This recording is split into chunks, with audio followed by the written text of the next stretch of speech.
ఈ విశ్వమంతటికి విశ్వ ప్రభుత్వానికి వెంకటేశ్వర స్వామి ప్రెసిడెంట్, ఈశ్వరుడు ప్రైమ్ మినిస్టర్, ఫైనాన్స్ మినిస్టర్ కుబేరుడు, బ్రాడ్కాస్టింగ్ నారదుడు, లా మినిస్టర్ యమధర్మరాజు, విదేశీ వ్యవహారాల శాఖ దేవేంద్రుడు, ఆహార శాఖ మంత్రి వానదేవుడు, ఆరోగ్య శాఖ మంత్రి వాయుదేవుడు, ఫ్యామిలీ ప్లానింగ్ బ్రహ్మదేవుడు, ఆ గవర్నమెంట్ లో కూడా ladies reservation education minister Saraswatidevi, world bank Lakshmidevi, defence minister Parvatidevi. Sir ఇప్పుడు వార్తలు మోసేది నారదుడే కాబట్టి టెలికాం, బ్రాడ్కాస్టింగ్, ఇంటర్నెట్, ఈమెయిల్ అన్ని నారదుడు. యమధర్మరాజుకి ఏం పని? కోటీశ్వరుడు టైం అయినా తీసుకెళ్తాడు, కూల్ చేసుకున్నాడు టైం అయినా తీసుకెళ్తాడు. తప్పు చేసినాడు ఆయన దగ్గర పనిష్మెంట్ గ్యారంటీ కదా, లా అండ్ ఆర్డర్. దేవత లోకాలకి అంత అధిపతి దేవేంద్రుడు. దేవేంద్రుడికి ఏముంది?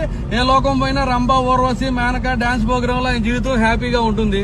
మన విదేశాంగ మంత్రి కూడా జనాల డబ్బుతో రష్యా, అమెరికా, ఫ్రాన్స్ అని జాలికి తిరిగేస్తున్నారు. ఫుడ్ ఆధారం వాటర్ కాబట్టి వరుణదేవుడు ఫుడ్ ప్రాసెసింగ్. మన బాడీలో ఉండే శ్వాసే కదా, ముక్కు మూసుకుంటే ప్రాణం పోతుంది. వాయుదేవుడు హెల్త్, చదువులు తల్లి సరస్వతి, దేశానికి రక్షణ కావాలి శక్తి స్వరూపిణి పార్వతి డిఫెన్స్. అన్నీ అక్కడ నుంచే వచ్చినాయి.